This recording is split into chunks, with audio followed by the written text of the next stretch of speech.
Hello, today we're going to be looking at Midlands Purple, which is a very distinctive form of hard clay, and we often find this on the foreshore in London. And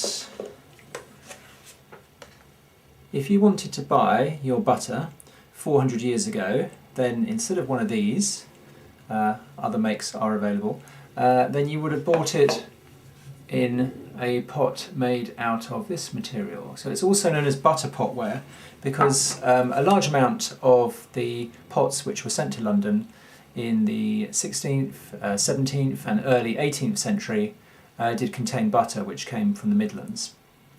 Midlands Purple was made at several centres.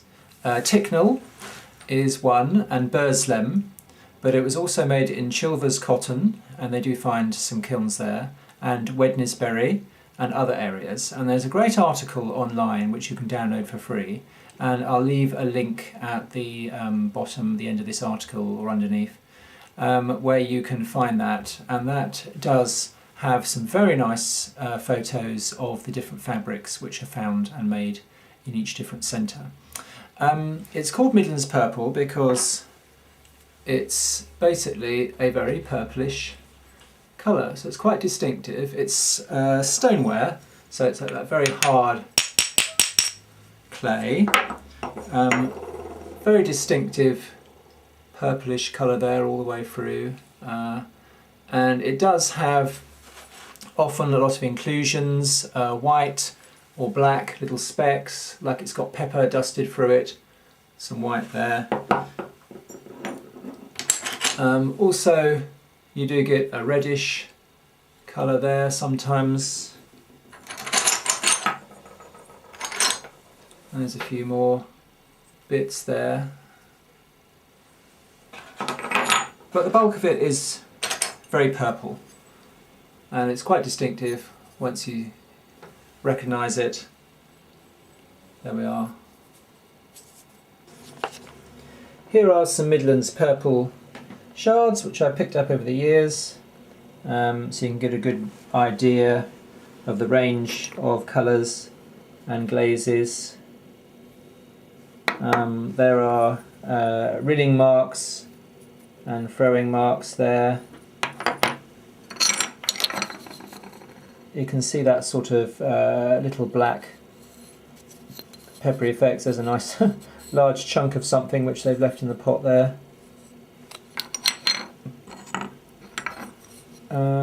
Red colour there, quite thin wares. Purple, thick, functional ware. Black glazes. Black, dark brown, treacly glaze. And I think gives you a fair idea of the range of Midlands Purple that you're likely to encounter as you go about field walking or down on the Thames. If we compare a couple of shards of Midlands Purple with some German stonewares, then you see that there's very little chance of having them mixed up. These are German and Midlands Purple. German here, Midlands Purple. Totally different glaze, totally different colour. German here, stonewares, Midlands Purple, stonewares there. Midlands Purple, German, very different shape, obviously very different, very different glaze and also colour of clay. And basically it's very plain utilitarian pots, as I said, containing butter, but they also made other things like jugs. And there is sometimes a bare minimum of decoration around the rim, some thumbing or some little concentric thumbing circles you sometimes find. But most of it was very plain and utilitarian and functional. And you do get glazed ware, and often it's a very rich, thick, dark glaze there, which doesn't cover the whole pot or is sort of running down the outside like that, which is a sort of follow on from Cistercian ware. These guys were producing Cistercian ware in the 14th and 15th century, and that had a very dark, rich brown or black glaze. So that's a very similar type of thing. So glazed on the inside there. That's a nice purple shard all the way through. Here's an example where you can see how thick the glaze is, and it's just running down the shard there. Certainly the potters in Burslem, it's quite good because in this period obviously we do have some documentary evidence to sort of beef out the potters' lives. And a lot of the potters were farmers, so they're obviously part-time potting, part-time farming, and they would have cows and dairy farms. So it's possible they were producing the butter themselves to fill the pots with. But certainly the potters in Burslem, from sort of 1660 to 1720, would send their pots to Uttoxeter, and there they would be filled with butter and they would be sent to London. They were by law supposed to mark the pots with their name and with the size, how much butter would be in it.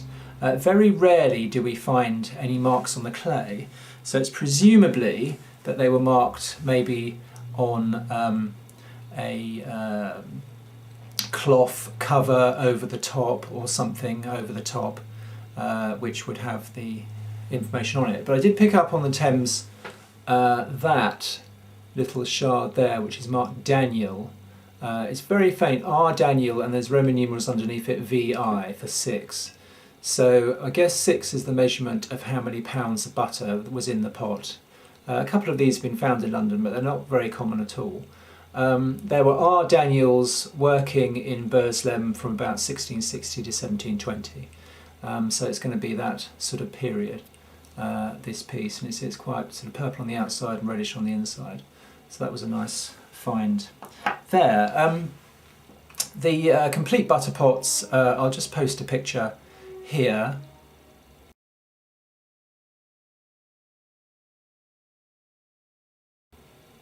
Which shows what a complete pot would look like.